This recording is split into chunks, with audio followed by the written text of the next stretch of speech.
नमस्कार। आज बनाइबा गोभी चिली। सेथिपाई मु दुईटी फूलकोबी नेइछि। याकु छोट छोट खंड करी काटी नेइछि। हळदी पकाई पानी रे याकु भल भाबरे धोई छाणी नेबा।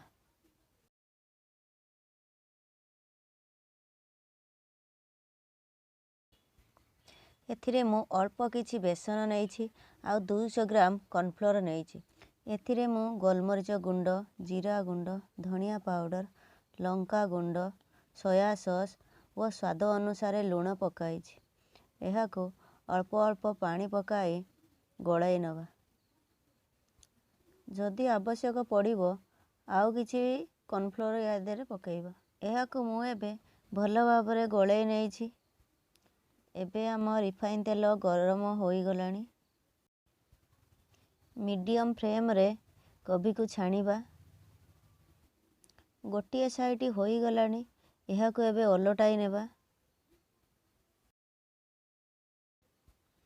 एई भली भाबरे कोबी को छाणी नेबा। एई भली बाकी थिबा सबु कोबी को छाणी नेबा।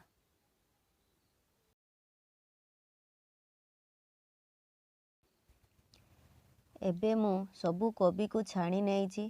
गैस रा फ्लेम को हाई करी तेल अधिक गरम करी आउ थरे कोबी को छाणी नेबा। जेतिकी कड़ाई रे धरिबो सेतिकी पकाइबा। एहाको ऊपर तळ करी नेबा। गोल्डन ब्राउन करी एहाको एबे छाणी नेबा। एही बळे सबु कोबी को गोल्डन ब्राउन करी छाणी नेबा। एबे मु सबु कोबी को छाणी नेइछि। एबे आमे मसला बनाइबा। सेतिबाई मु छोट छोट खंड करी अदा व रसुण काटिकी नेइछि। पियाज, कैप्सिकम व पियाज पत्र को काटिकी मध्य नेइछि। पियाज को एही बळे गोटा गोटा करी काढी नेबा। तेल गरम होई गलानी। एबे छोट छोट खंड होइथिबा कंचा लंका पकाइबा। कटा होइथिबा अदा व रसुण पकाइबा। एबे पियाज पकाइबा।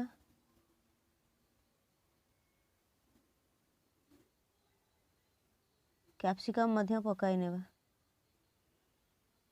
याको 2 रु 3 मिनिट पई भाजी नेबा। एबे एथिरे अल्प किछि पानी पकाई फुटिबा पई छाडी देबा। कलर आसीबा पई एथिरे चिली पाउडर पकाइबा। एबे एथिरे स्वाद अनुसार लूण पकाइबा। एबे एथिरे गोलमरिच गुंड पकाइबा। एथिरे सोया सॉस पकाइबा, टमाटो सॉस पकाइबा, चिली सॉस पकाइबा। 2 मिनिट फुटिबा पई एहाको छाडी देबा। छणा होइथिबा कोबी को एबे पकाई दबा। एहाको मसला रे भल भाबरे गोळाई नबा। एबे एतरे धनिया पत्र व प्याज पत्र को पकाइबा।